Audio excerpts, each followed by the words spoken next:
స్వర్ణోదయ దీప్తిం అఖిల భువన చైతన్య ప్రసారం.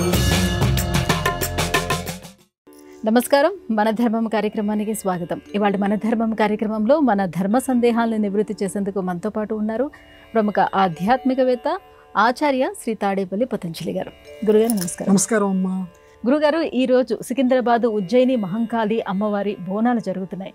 ఈ జాతర యొక్క విశిష్టత ఏంటో తెలియజేస్తారా? బయలెల్లినాదో అమ్మ బయలెల్లినాదో. అమ్మవారి గురించి ప్రార్థన చేస్తూ జానపదులు తమదైనటువంటి భక్త్యావేశంతో పాట పాడుకుంటూ మొత్తం ప్రకృతి మొత్తాన్ని చైతన్యభరితంగా చేస్తూ ఉంటారు. అందులోనూ లష్కర్ బోనాలు. ఇది సికింద్రాబాద్ మహంకాళి బోనాలు. ఈరోజు మహంకాళి, మహాకాళి.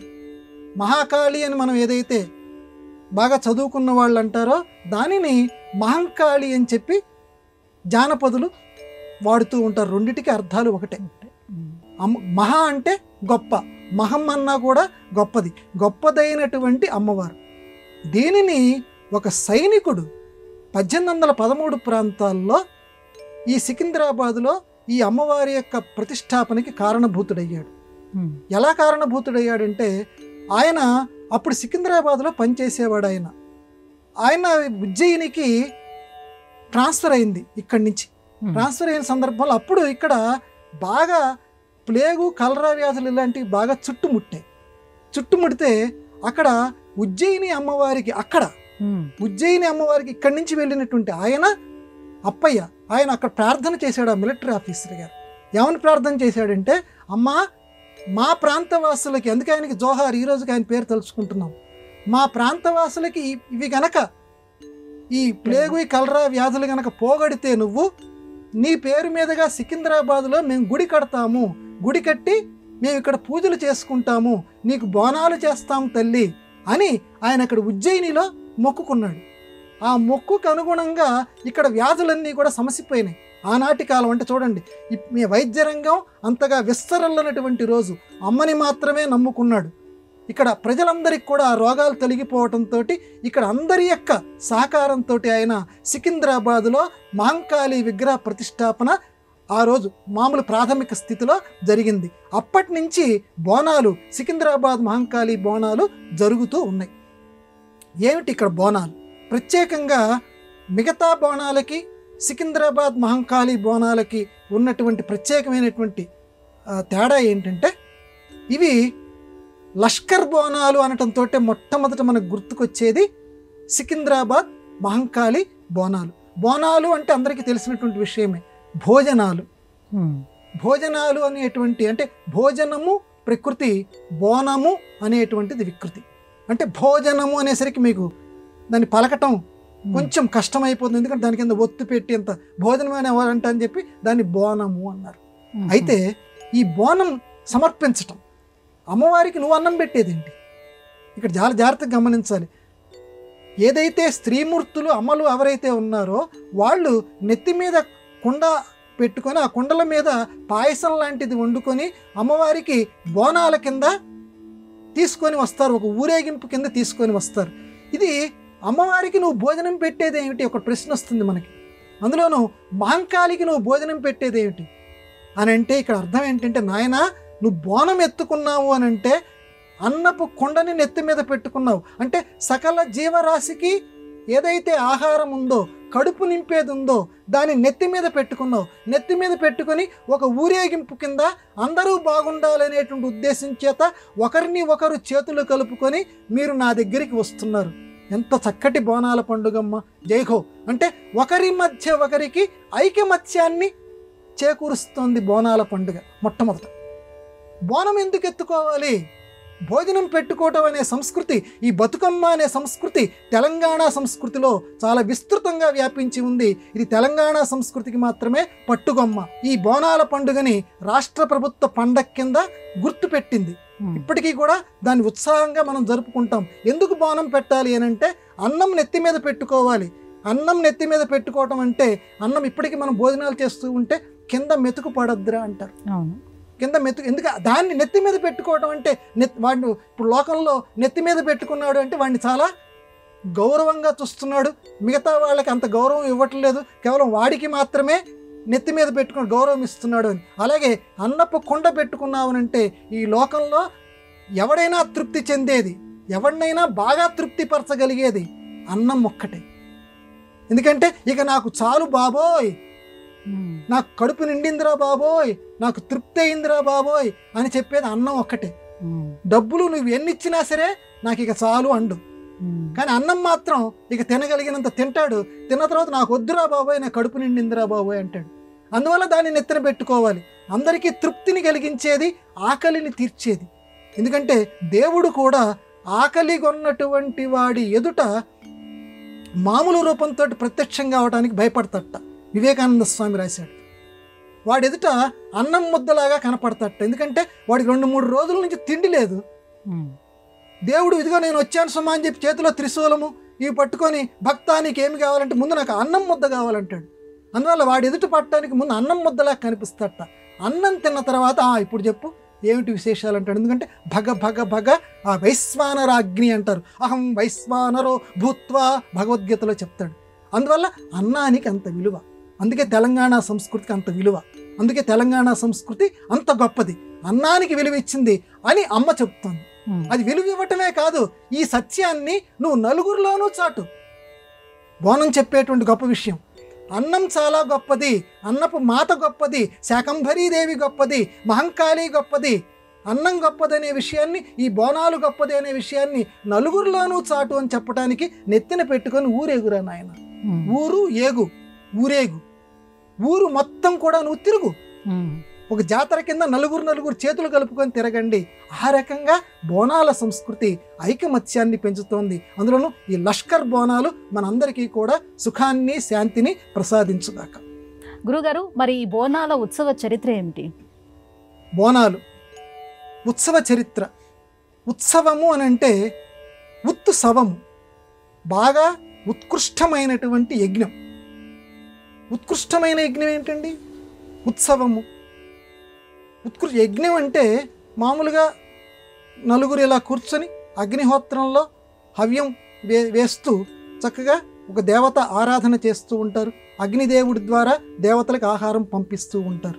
అలాగే బోనాలు కూడా అటువంటి ఉత్సవం. అగ్ని మనం వేసేటువంటి ఈ హవ్యాలు ఏవైతే ఉన్నాయో, అంటే నెయ్యి మొదలైనటువంటి పదార్థాలు ఏవైతే ఉన్నాయో వాటిని ఏ దేవతలకు పోస్ట్ మ్యాన్ గనక కార్డు మీద లేకపోతే కవర్ మీద రాసినటువంటి చిరునామా ప్రకారంగా ఏ ఇంటికి ఆ ఇంటిని ఏ రకంగా ఇస్తాడో, అగ్నిదేవుడు కూడా ఇప్పుడు వీళ్ళందరూ ఎందుకు యజ్ఞం చేస్తున్నారు, ఫలానా వానలు కురవాలని చేస్తున్నారు, దుర్భిక్షం పోవాలని చేస్తున్నారు, కాబట్టి వానలు కురవాలి అయ్యా. అగ్నిదేవుడు వెంటనే వరుణదేవుడికి చెప్తాట, వీళ్ళందరూ వానలు కురవాలని చేస్తున్నారు వరుణదేవ, ఇదిగో నీ నైవేద్యం అని చెప్పి వరుణదేవుడి దగ్గరికి ఆ నైవేద్యాన్ని చేరుస్తాట. అది శవము, యజ్ఞము. ఉత్సవము, అలా గొప్పది అయినటువంటి శవము బోనాలు. అంటే ఈ బోనాలు పండుగ కనుక చేస్తే ఎందుకు ఏర్పడిందో ఇందాక మనం చెప్పుకున్నాము. దాన్ని కొంచెం విస్తృతం కొనసాగింపు చూద్దాం. ఈ బోనాల పండుగ గనక మనం చేస్తే, ఆ ఉత్సవం గనక చేస్తే దుర్భిక్షం తాండవించదు. అది ఇక్కడ ప్రధాన ఉద్దేశ్యం. ఎందుకంటే ఈ బోనాల్లో రంగం అని అంటారు. రంగం చెప్పే అంటే ఇది ఒక్క అంశమా అమ్మ, అడుగడుగున ఉత్సవం కనపడుతూ ఉంటుంది బోనాల్లో. అప్పటి వరకు మామూలు బట్ట కట్టుకున్నటువంటి వాళ్ళు ఈ బోనాల పండుగల్లో ఆ తల్లులు రకరకాలైనటువంటి కొత్త బట్టలు కట్టుకొని ఎక్కడెక్కడ వాళ్ళు, గొప్పవాళ్ళు పేదవాళ్ళు అనే తేడా లేకుండా అందరూ కలిసి నడుస్తూ చక్కగా రంగం చెప్పించుకుంటారు. ఇక రంగం చెప్పించుకోవటం ఈ బోనాల పండుగలో ఉన్నటువంటి ప్రత్యేకత. రంగం చెప్పించుకోవటం అంటే ఏంటమ్మా, ఆ సంవత్సరం మొత్తానికి ఏం జరగబోతోంది, ఒక జ్యోతిష్కం మామూలు పరిభాషలో చెప్పాలంటే. ఒరే నాయనా, ఇదిగో ఈ సంవత్సరం మీకు పంటలు బాగా పండుతాయి, లేదురా మీరు ఈ పని చేశారు అంటే ఒంటి మీదకి దేవత ఆవహిస్తుంది. దేవత ఆహ్వయించి ఆవిడ చెప్పేదాన్ని వినటానికి అందరు ఈ బోనాల్లో ఎదురు చూస్తూ ఉంటారు. దాన్నే రంగము అని అంటారు. ఆ అమ్మవారి ఆవాహన చేసినటువంటి ఆ స్త్రీమూర్తి చక్కగా మనకి జ్యోతిష్కం చెప్తుంది. భవిష్యవాణి అంటారు. రాబోయేది ఎలా జరుగుతాయి, వర్షాలు బాగా పడతాయి లేకపోతే వర్షాలు తక్కువ పడతాయి, ఇదిగోరా మీరు ఇలా చేశారు అందుకని మీరు ఈ ఫలితాన్ని మీరు అనుభవించవలసి ఉంటుంది అమ్మ ఆ భవిష్యవాణి ఆ స్త్రీమూర్తి ద్వారా చెప్పిస్తుంది. అందుకే బోనాల పండుగ కోసం అందరూ ఎదురు చూస్తూ ఉంటారు. ఈ రకంగా బోనాలు అనేటువంటిది ఒక చరిత్ర లాగా నిలిచింది. చరిత్రను ఎప్పుడూ కూడా సృష్టిస్తూ ఉంటుంది. బోనాల పండుగలో అందరూ పాల్గొని మన తెలంగాణ సంస్కృతి వైభవాన్ని చాటెదరుగాక. గురుగారు, ఆషాఢ జాతర అని మరి ఈ బోనాలకి పేరు ఎందుకు వచ్చింది? జాతర జాతర అంటే ఏంటమ్మా, మామూలుగా ఒకళ్ళిద్దరం కలిసి కూర్చుంటే దాన్ని జాతర అనం. మామూలుగా కోటప్పకొండ జాతర, కోటప్పకొండ జాతర అంటే ఫలానా ఆ శివరాత్రి నాడు ఏదైతే ఉన్నదో అక్కడ ఏం చేస్తారంటే ప్రభలు కట్టుకుంటారు. ప్రభలు అంటే ఈ కాలపు కుర్రకారికి కొంతమందికి తెలియదు, పూర్వకాలం తెలుసు. ప్రభ అంటే ప్రకాశము అని అర్థం, కాంతి. ఆ కాంతితో నిండినటువంటివి అంటే దేవుడికి సంబంధించిన కర్రలు ఒకదాని మీద ఒకటి ఒకదాని మీద ఒకటి పేర్చుకుంటూ ఒక ప్రభ ఆకారంలో తెస్తారు. అంతటా కూడా ట్యూబ్లైట్లు ఇలాంటివి పెట్టేసి మొత్తం కాంతిమయంగా చేస్తారు. దానిని దైవం యొక్క ఆకారం కింద భావించి దాని ముందు నృత్యాలు చేసుకుంటూ ఆ ప్రభలతోటి ఆ శివరాత్రి నాడు కోటప్పకొండ మొదలైన ప్రదేశాలకి అంటే ఒకరి ప్రభ కంటే ఒకరు ఎక్కువగా చాలా ఉత్సాహంగా ఉంటుంది. అది వీడింత చిన్న ప్రభ కడితే వీడి దానికంటే కొంచెం ఎక్కువగా ఇంకొకటి కడతాడు. అంటే దేవుడి మీద పోటీ అనమాట. ఆ దేవుడి కంటే మా దేవుడు గొప్పగా ఉండాలని ఇలా ప్రభలు కట్టుకొని మొత్తం మీద వాళ్ళందరి ఆరాధన ఏంటంటే దారులు వేరైనా గమ్యస్థానం ఒకటేలాగా అందరూ ఆ కోటప్పకొండకి చేరుకుంటారు, లేకపోతే ఇంకో ప్రదేశానికి చేరుకుంటారు. ఆ శివరాత్రి నాడు ఆ శివారాధన చేస్తారు. మొత్తానికి లక్ష్యం దైవారాధన చేయటం. ఇక్కడ కూడా ఈ ఆషాఢ మాసంలో కూడా ఒక జాతర లాంటిది బోనాలు. అంటే అందరూ కలిసి ఇప్పుడు భోజనం ఎవడికి దొరకదమ్మా ఈ రోజుల్లో. వాడు ఆ 1000 రూపాయల భోజనం తినేవాడు భోజనం తినొచ్చుగాక, లేకపోతే 10 రూపాయల భోజనం, లేకపోతే 25 రూపాయల భోజనం వాడు భోజనం తినొచ్చుగాక. ఇద్దరు తినేది భోజనమే. కడుపు నిండటం ప్రధానం. ఎవడింట్లో వాడు కూర్చొని భోజనం చేయొచ్చు. కానీ నలుగురు కలవాలి, నలుగురిని కలుపుతుంది బోనాలు. ఆషాఢపు జాతర. అడుగు అడుగు పదము పదము ఒకటి ఒకటై, మనస్సు మనస్సు ఒకటై పెనవేసేది బోనాలు. అడుగు అడుగు ఒకటై, పదము పదము ఒకటై, పదము పదము ఒకటై, నా అడుగు నీ అడుగు కలుస్తుంటుంది. అలాగే మనస్సు మనస్సుని ఒకటి చేస్తుంది. అక్క అమ్మ అనేటువంటి ఆప్యాయత పిలుపులో ఏమేట్రా ఇంకా రాలేదే నువ్వు అని చెప్పి నువ్వేం చేసినావు అని ఆ ఇత్తడి బిందెల్లోనో లేకపోతే ఆ మట్టి కుండల్లోనో ఆ పెట్టుకొని ఒకరికొకరు ఆ రకంగా నడుస్తూ అనేక మంది ఒక చోట చేరుతారు.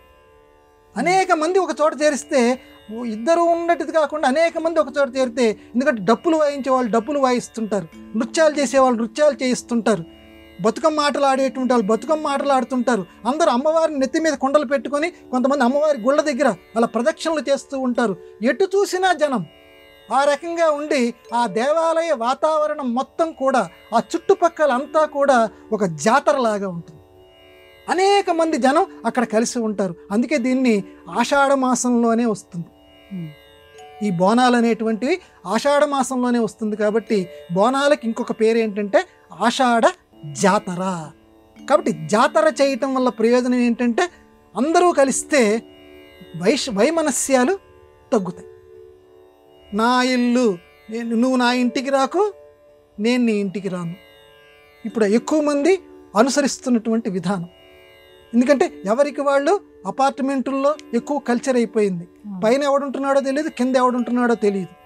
ఈ రకంగా ఎవరికి వారే యమునా తీరేగా ఉంటున్నటువంటి దాంట్లో అందరూ కలిసి ఒక చోటికి అందరూ ఇళ్లలో అన్నాలు వండుకొని వచ్చి ఆ బోనం కూడానమ్మా ఒక ప్రసాదం. దాన్ని ఒక ప్రసాదంలా అమ్మవారికి నైవేద్యం. ఆ పాయసం వండుతారు కొంతమంది, పైన చిన్న కుండలో కొంతమంది పెడతారు. అది పెట్టుకొని వచ్చి ఆ అమ్మవారికి నివేదన చేయటం. ఎందుకంటే అమ్మవారికి పెట్టకుండా మనం తినకూడదు. ఇప్పటికి కూడా ఇళ్లల్లో మన శిష్టాచారం ఏదైతే ఉందో గుడాన్న ప్రీత, దానికి దీనికి ఏమి తేడా లేదమ్మా. లలితా సహస్రనామాల్లో గుడాన్న ప్రీత అని చెప్పారు. అంటే అమ్మవారు బెల్లపు అన్నం అంటే చాలా ఇష్టము అని చెప్పి. ఇక్కడ కూడా పాయసం వండుతారు. అక్కడ శిష్టులు ఎవరైతే ఆచారాలు బాగా తెలుసు, మాకు మంత్రాలు బాగా తెలుసు, పదాలు బాగా తెలుసు అనుకునేవాళ్ళు ఏ మంత్రాలతోటి అమ్మవారి అర్చన చేస్తున్నారో ఇక్కడ అవన్నీ అవసరం లేదు. అదే పద్ధతిని ఇక్కడ వీళ్ళు నైవేద్యం కింద పెట్టుకొని అదే పాయసాన్ని కుండని నెత్తి మీద పెట్టుకొని ఇక్కడ చక్కగా ఆషాఢపు జాతరలో అమ్మవారిని కొలుస్తారు. పేర్లు మార్పు, రెండు విధానాలు ఒక్కటే. కాబట్టి రెండింటిలోనూ మనం పాల్గొనాలి. అటు శిష్టాచారులు ఎవరైతే ఉన్నారో ఆ పూజలు చెయ్యాలి. చక్కగా మనం దైవారాధన అక్కడే చెయ్యాలి. ఇది ఇది కూడా మన యొక్క రక్తం. ఈ తెలుగు సంస్కృతి, ఈ తెలంగాణ సంస్కృతి రక్తం. కాబట్టి ఈ తెలంగాణ సంస్కృతిలో కూడా అమ్మని మనం కొలవాలి. కొలిస్తే ఇక్కడ కూడా అమ్మ మనల్ని అనుగ్రహిస్తుంది. అక్కడ కాలే, ఇక్కడ కూడా మహంకాలే. కాబట్టి తప్పనిసరిగా అందరూ కూడా ఈ బోనాలలో పాల్గొని, అందులో ప్రధానంగా ఆషాఢ జాతర పాల్గొని ప్రతి వాళ్ళు తరించెదరుగాక. గురుగారు, పసుపుని ఎందుకు మనం అంత పవిత్రంగా చూస్తాం? పసుపు ఏమండి, లోకంలో ఇంకొకటి పవిత్రంగా చూడొచ్చు కదా, పసుపుని మాత్రమే ఎందుకు పవిత్రంగా చూడాలి? ఒక్కొక్కరి అదృష్టం అంటుంటాం లోకంలో. వాడి అదృష్టం వాడు అక్కడ కూర్చున్నాడు అంటాం, వీడి అదృష్టం వీడు ఇక్కడ కూర్చున్నాడని. అలాగే లోకంలో పసుపుకి ఆ గౌరవం ఇచ్చారు అన్నిటికంటే కూడా ఎక్కువగా. రకరకాలు ఉండొచ్చు, పసుపు కుంకుమ. పసుపుకే ఎందుకు ఇచ్చారు? ఎందుకంటే శిష్టాచారాల్లో, దైవాచారాల్లో పసుపు ముద్ద మొట్టమొదటిసారి పెడతారు. అందుకని పసుపుకి విలువ. ఉదాహరణకి వినాయక చవితి జరుగుతోంది. మొట్టమొదట అసలు వినాయకుడిని చాలామంది పూజ చెయ్యరు. పసుపు ముద్ద, అక్కడ ఏమీ లేదమ్మా, పసుపు. మరి ఇంక వేరే దాంతో ఏదైనా చేయొచ్చు కదా, ముద్ద మట్టితోటి చేయొచ్చు కదా. మట్టితోటి చేసి చిన్నది అక్కడ పెట్టేసేసి, ఈ మట్టి అంతటా ఉన్నది ఆయనే కదా. గణానాన్త్వం గణపతిం హవామయే, అన్ని చోట్ల ఉన్నది ఆయనే. కాబట్టి ఒక మట్టిని ఇలా తీసుకొని ఒక చిన్న ఉండలాగా చేసేసి ఆ ఉండను అక్కడ పెట్టేసి మొట్టమొదటి పూజ చేయొచ్చు కదా. పసుపుతోటే చెయ్యాలి. పోనీ అది వినాయకుడిలాగా ఏమైనా చేస్తున్నావా? జాగ్రత్తగా ఆలోచించండి. ఆ పసుపు ముద్దకి నువ్వేమైనా ఒక తొండం పెడుతున్నావా? వినాయకుడిలాగా పెద్ద చెవులు ఏమన్నా పెడుతున్నావా? ఏం పెట్టట్లేదే. మామూలుగా ఒక పసుపు ముద్దని ఒక శివలింగాకారంలో, ఊరికి ఉదాహరణకి చెప్తున్నా, ఆ పసుపు ముద్దను అక్కడ పెడుతున్నావు, అదే వినాయకుడు అంటున్నావు, నమస్కారం చేస్తున్నావు. అసలు వినాయకుడికి ఏ పూజలు చేస్తున్నావో అందులో దాదాపుగా అన్ని పూజలు ఈ వినాయకుడికి చేసి తర్వాత అసలు వినాయకుడి దగ్గరికి వస్తున్నాం. ఇది అందరికీ తెలిసిన విషయమే. పసుపు, అక్కడ పసుపుకి ఉన్నటువంటి విలువ. అందుకే ఆ పసుపు ముద్ద. ఎందుకంటే పసుపు ముద్ద శివలింగానికి గనక ఆద్యంతాలు ఎలా లేవో పసుపు ముద్దకి కూడా ఆద్యంతాలు లేవు. అంతటా వ్యాపించి ఉన్న దేవుడు ఇక్కడ ఉన్నాడు, ఇక్కడ లేడు అని ఎలా చెప్తాం? అది నిరూపిస్తుంది పసుపు ముద్ద. అందుకే పసుపుకి అంత విలువ. అందుకే పసుపుని మన సమాజంలో కూడా స్త్రీమూర్తుల్ని పసుపు కుంకుమ అంటారు. ఇళ్ళకి వచ్చినటువంటి వాళ్ళకి పసుపు రాసి కుంకుమ పెట్టి, ఇదివరకటి రోజుల్లో అంటే ఇప్పటికి కూడా కొంతమంది పాటిస్తున్నారు, ఎక్కువ మంది మర్చిపోయారు. కుంకుమ పెట్టుకోవడం మర్చిపోయారు, పసుపులు రాయటం మర్చిపోయారు. అమ్మమ్మ నా కాళ్ళు పాడైపోతాయి, పసుపులు రాయొద్దని అంటున్నారు. ఇది అందరికీ తెలిసినటువంటి విషయమే. కానీ ఆధునిక కాలంలో, ఆధునిక వైద్య పరిభాషలో కూడా పసుపు అనేది దైవత్వం సంగతి అలా అట్టే పెడితే, ఆరోగ్యపరంగా కూడా మొన్న కోవిడ్ వచ్చిన సందర్భంలో అందరికీ తెలుసు, ప్రతి ఆహార పదార్థంలోనూ పసుపు వేసుకు తినండి రా అంటే, అప్పుడు ప్రతివాడు కూడా ఎక్కడ ప్రాణం పోతుందో అనే భయం కొద్దీ ప్రతివాడు కూడా ఆహార పదార్థంలో పసుపు వేసుకొని తిన్నాడు. అంటే చూడండి, నీ జీవితాన్ని నిలబెట్టింది పసుపు. పసుపు వేసుకుంటే రోగం రాదు, అది అరికడుతుంది, అది అనారోగ్యానికి మంచి ప్రతిరోధకంగా ఉంటుందన్న విషయం అందరూ నమ్మారు, దాన్ని అనుభవపూర్వకంగా కూడా చూశారు. మరి అదే మాట పెద్దవాళ్ళు చెప్తున్నారు, పసుపు రాసుకోండిరా, ఆడవాళ్ళు పసుపు రాసుకోండమ్మా అని చెప్తున్నారు. ఇక్కడ ఆచారం ఎందుకు పాటించటం లేదు? దానికి జవాబు ఎవరికి వాళ్ళ అంతరాత్మల్లో ప్రశ్న వేసుకోవాలి. అంటే మన సంస్కృతిని నిలబెడుతోంది పసుపు. దాన్ని అందరూ పాటించి ఆ పసుపు రాసుకొని పసుపు కుంకుమలతోటి ఈ తెలుగు జాతి వర్ధిల్లుగాక. గురుగారు, ఆషాఢ మాసంలో వారాహి నవరాత్రుల ప్రాముఖ్యత ఏంటో తెలియజేస్తారా? వారాహి అమ్మవారి యొక్క మరొక రూపం, అమ్మవారి యొక్క సైన్యాధ్యక్షురాలు వారాహీదేవి అంటారు. వరాహదేవుడికి సంబంధించినటువంటి శక్తి వారాహి. అంటే లలిత అమ్మవారికి ఏ రకంగా మనం నవరాత్రులు జరుపుతుంటామో ఆ రకంగానే వారాహీదేవికి కూడా ఈ ఆషాఢ మాసంలో నవరాత్రులు జరుపుతారు. కొంతమంది తెలిసినటువంటి వాళ్ళు శ్యామలా నవరాత్రులని చేస్తూ ఉంటారు. కొంతమంది ఒక్కొక్క నెలలో, అలాగే ఒక్కొక్క నెలలో ఆశ్వీజ మాసంకి వచ్చేసరికి ఏమో అమ్మవారి పేరు మీద దేవీ నవరాత్రులు చేస్తుంటారు. అలాగే ఆషాఢ మాసంకి వచ్చేసరికి వారాహి నవరాత్రులు అంటారు. ఈ వారాహి నవరాత్రులనే గుప్త నవరాత్రులు అంటారు. గుప్తధనం అంటే దాచిపెట్టబడిన రహస్యంగా ఉన్నటువంటి ధనము అని అర్థం. అలాగే గుప్త నవరాత్రులు, గుప్తంగా అంటే బాహ్యంగా ఆడంబరంగా నేను చేస్తున్నానహో, నేను దేవీ పూజ చేస్తున్నానహో, వారాహిదేవిని పూజ చేస్తున్నానహో అని బాహ్యంగా ప్రకటించకూడదు. చాలా గుట్టు చప్పుడుగా ఎవరికీ తెలియకుండా ఎవరింట్లో వాళ్ళు చక్కగా అమ్మవారిని పెట్టుకొని వారాహిదేవిని పెట్టుకొని, ఆ వారాహి ఆకృతి అక్కడ పడితే అక్కడ మనకు దొరుకుతుంది. వరాహదేవుడి యొక్క శక్తి, ఆవిడ లలిత అమ్మవారి యొక్క సైన్యాధ్యక్షురాలు. ఈవిడ్ని పూజ చేస్తే లలితాంబ కూడా చాలా సంతోషిస్తుందట. ఆవిడ దగ్గర కూర్చొని రాత్రిపూట వీలైనప్పుడు ఆ లలితా సహస్రం ఏదైతే ఉందో, లేకపోతే వారాహి సహస్రం ఉంది, అది మనం చదువుకొని ప్రతిరోజు కూడా చక్కగా మనం చదువుకుంటూ ఉంటే వారాహిదేవి చాలా సంతోషిస్తుంది. ఈ ఆషాఢ మాసంలోనే ఆ పాడ్యమి నుంచి ఆ దశమి ఏదైతే ఉన్నదో ఆ వరకు కూడా ఈ నవరాత్రుల్ని మన వాళ్ళు జరుపుతారు. ప్రతి వాళ్ళు ఆ రకంగా జరపండి. ఎందుకనంటే వారాహి శక్తి ఏం చేసింది, వరాహదేవుడు ఏం చేశాడు, భూమిని మునిగిపోతున్నటువంటి భూమిని, ఆ వరాహ అవతారంలో సముద్రంలో మునిగినటువంటి భూమిని ముట్టెతోటి ఇలా పైకి లేపాడు.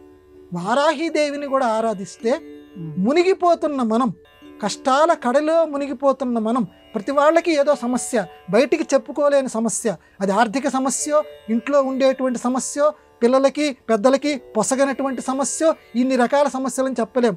ఎన్నో రకాల సమస్యలు ఉన్నాయి. సమస్యలు అనేటువంటి సముద్రంలో మునిగిపోతున్నటువంటి మనని ఆనాడు ఆ వరాహదేవుడు ముట్టెతోటి భూమిని ఏ రకంగా పైకి లేపాడో, ఈ వారాహిదేవిని ఈ గుప్త నవరాత్రుల్లో ఆరాధన చేస్తే ఆవిడ కూడా ఈ కడలి నుంచి, ఈ సముద్రం నుంచి మనని అలా పైకి లేపుతుంది.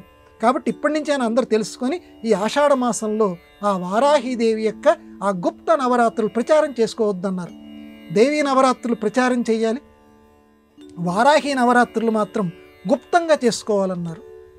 ఎవరికీ తెలియకుండా, అంటే దానాల్లో గుప్తదానం ఎలా చేయమంటారు, నేను నీకు దానం చేస్తున్నాను అని ప్రకటించుకుంటే అందులో 1/4 వంతే మనకు ఫలితం వస్తుందట. 3/4 వంతు తీసేస్తారు. బయటికి ఫోటోలతోటి సరిగ్గా ఫోటోది నేను మీకు డబ్బులు ఇస్తున్నానని చెప్పకూడదు. దానం అనేది ఎవ్వడికి తెలియకుండా చేస్తే దానికి ఫలితం 1000 రెట్లు ఉంటుంది. అలాగే గుప్త నవరాత్రులు గుప్తంగా కనుక చేసుకుంటే నీకు 1000 రెట్లు ఫలితం ఎవరికి వాళ్ళకి అనుభవం సిద్ధమవుతుంది. ఆ రకంగా అందరూ కూడా వారాహిదేవిని ఈ ఆషాఢ మాసంలో అర్చించి ఫలితం పొందెదరుగాక. గురుగారు, మన భారతదేశంలో అష్టాదశ శక్తి పీఠాలను సందర్శిస్తే వచ్చేంత ఫలితం హైదరాబాద్లో ఏ ఆలయాన్ని సందర్శిస్తే వస్తుందని చెప్తారు? ఆ ఆలయం విశిష్టత ఏమిటి? ఇదే హైదరాబాదు, ఇది అన్ని సంస్కృతులు ఎదిగి పూచిన పాదు అన్నాడు డాక్టర్ సి నారాయణ రెడ్డి గారు. ఇది భిన్న సంస్కృతులు ఎదిగి పూచిన పాదు, ఇదే హైదరాబాదు. పాదు అంటే తెలుసు మనకి, ఆ పాదులో నుంచి మొక్కలు బయటకు వస్తాయి. ఆ రకంగానే అనేక సంస్కృతులు ఇక్కడి నుంచి మొలిచాయి. ఈ భాగ్యనగరం నుంచి అష్టాదశ శక్తి పీఠాలు ఉన్నాయి. నేను వెళ్ళలేనండి, పేర్లు వినటమే నా వల్ల అవటం లేదు. ఏదో శ్రీశైలే భ్రమరాంబిక అన్నారు, ఏదో ఆ క్రౌంచపట్టనే చాముండిక అన్నారు, ఏదో 1-2 నేను చూడగలిగాను. ఏ శ్రీలంక శాంకరి అంటున్నారు, అవన్నీ ఇప్పుడు నేను ఎక్కడ వెళ్ళగలనండి, నా వల్ల కాదు మహాప్రభు. ఏం భయపడకు నాయన, నీ హైదరాబాదులో బల్కంపేట ఎల్లమ్మ దేవాలయం ఉంది. బల్కంపేట ఎల్లమ్మ దేవాలయాన్ని సందర్శించుకో, అందున ఆషాఢ మాసంలో సందర్శించుకో, అందున బోనాలు జరుగుతున్నటువంటి సందర్భంలో సందర్శించుకో. అష్టాదశ శక్తి పీఠాలు సందర్శిస్తే ఎంత ఫలితం వస్తుందో అంత ఫలితం ఈ ఆషాఢ మాసంలో బల్కంపేట ఎల్లమ్మ దేవాలయాన్ని సందర్శించుకుంటే నీకు కలుగుతుంది. నేను చెప్పలా, పెద్దలు ధర్మశాస్త్రాల్లో రాసిన విషయం మీకు చెప్తున్నా. అందువల్ల బల్కంపేట ఎల్లమ్మ దేవాలయాన్ని అందరూ కూడా ఈ ఆషాఢ మాసంలో సందర్శించుకోవాలి. ఈ అమ్మ దగ్గర ఉన్నటువంటి విశేషం ఏంటంటే, ఒక రైతుకి బావిలో దొరికిందట. ఆనాడు గనక మన కాణిపాకంలో వినాయకుడు ఏ రకంగా బావిలో ఉన్నాడో ఆ రకంగా ఇక్కడ ఒక బావిలో అమ్మవారి యొక్క విగ్రహం దొరికింది ఒక రైతుకి. అందువల్ల ఇప్పటికీ కూడా ఆ అమ్మవారి వెనక భాగం నుంచి నీరు ప్రవహిస్తుంటుంది. ఆ నీటినే ఇప్పటికీ తీర్థం కింద, ఆ బల్కంపేట ఎల్లమ్మ తీర్థం కింద మనకి అనుగ్రహం చేస్తూ ఉంటారు. నమ్మినటువంటి వాళ్ళకి ఆ తీర్థంతో గనక స్నానం గనక చేస్తే వాళ్ళకున్నటువంటి ఏవైతే బాధలు ఉన్నాయో ఆ బాధలన్నీ కూడా తొలగిపోతాయి. అలా అనుభవ సిద్ధంగా పొందినటువంటి వాళ్ళు ఉన్నారు. అలాగే ఆ బల్కంపేట ఆ ఎల్లమ్మ దేవాలయంలో నిలబడి చక్కగా అష్టాదశ శక్తి పీఠాలకు సంబంధించినటువంటి శ్లోకాన్ని కానివ్వండి, నాకు శ్లోకం మొత్తం రాదనుకుంటే ఆ భావాన్ని కానివ్వండి, ఒక్కసారి కనుక మీరు తలుచుకుంటే మీ ఖాతాలో చిత్రగుప్తుడు రాసేస్తాడు, వీడు 18 శక్తి పీఠాలని దర్శించినటువంటి ఫలితాన్ని పొందాడు ఆ ఎల్లమ్మ దేవత మాత్రమే. ఎందుకంటే స్థల పురాణం అమ్మ, ఆ స్థల మాహాత్మ్యం. మిగతా ఎక్కడైనా అన్ని చోట్ల అమ్మవారే కదండి, అంతే కాదు, కేవలం అక్కడ మాత్రమే మీకు అనుగ్రహం చేస్తుంది. కాబట్టి అక్కడ నిలబడి తప్పనిసరిగా అష్టాదశ శక్తి పీఠాలను తలుచుకుంటూ అమ్మవారికి గనక మనం నమస్కారం చేస్తే అష్టాదశ శక్తి పీఠాలని ఒకేసారి సందర్శించినటువంటి ఫలితం వస్తుంది. అందులోనూ ఎల్లమ్మ చూడండి, ఆ పేరు చూడండి, ఎల్ల అమ్మ. ఎల్ల అంటే దిక్కు. ఈ లోకంలో దిక్కు లేని వాళ్ళు అంటుంటారు. మనందరం కూడా మనకి అమ్ముంది, నాన్న ఉన్నాడు, మనం ఏం దిక్కు లేని వాళ్ళం కాదు, కానీ మనం దిక్కు లేని వాళ్ళమే. అదేంటి స్వామి దిక్కు లేని వాళ్ళం కాదంటున్నావు, మళ్ళీ దిక్కు లేని వాళ్ళంటే? ఎందుకనంటే అమ్మ నాన్న కనటం వరకే చేశారు, కానీ మనకి దిక్కు లేదు. మనం చనిపోయేటప్పుడు అమ్మ రాదు, నాన్న రాదు, వీళ్ళే ఎవరూ రారు. మనకి ఈ లోకంలో ఒక్కరిగా పుట్టాం, ఒక్కడిగా వెళ్ళిపోతున్నాం, దిక్కు లేదు మనకి. ఆ దిక్కు లేనటువంటి మనకి ఒక దిక్కుని చూపిస్తుంది అమ్మ.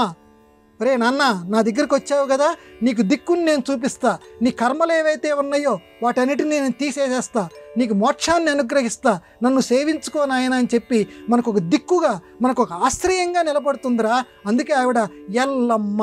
ఎల్ల అంటే దిక్కు, దిక్కుని అనుగ్రహించేటువంటి తల్లి. కాబట్టి ఆ రకమైన భావన, ఆ భావనతోటి అమ్మని అక్కడ మనం ధ్యానం చేయాలి. చేస్తే మనకి జీవితంలో సత్ఫలితం లభిస్తుంది. అందుకని ప్రతివారు కూడా ఈ ఆషాఢ మాసంలో అష్టాదశ శక్తి పీఠాల సందర్శన ఫలితాన్ని ఇచ్చేటువంటి ఆ బల్కంపేట ఎల్లమ్మ దేవాలయాన్ని సందర్శించి పుణ్య ఫలితాన్ని పొందెదరుగాక. గురుగారు, ఇవాటి మన ధర్మం కార్యక్రమంలో మాకు వచ్చినటువంటి ఈ ధర్మ సందేహాలన్నీ కూడా నివృత్తి చేసినందుకు ధన్యవాదాలండి. నమస్కారం అమ్మ. ఇది ఇవాటి మన ధర్మం కార్యక్రమం. రేపటి మన ధర్మం కార్యక్రమంలో మళ్ళీ కలుసుకుందాం. నమస్కారం. ఈ కార్యక్రమాన్ని తిరిగి చూడాలనుకుంటే www.youtube.com/ETV Life Spiritual లో చూడవచ్చు.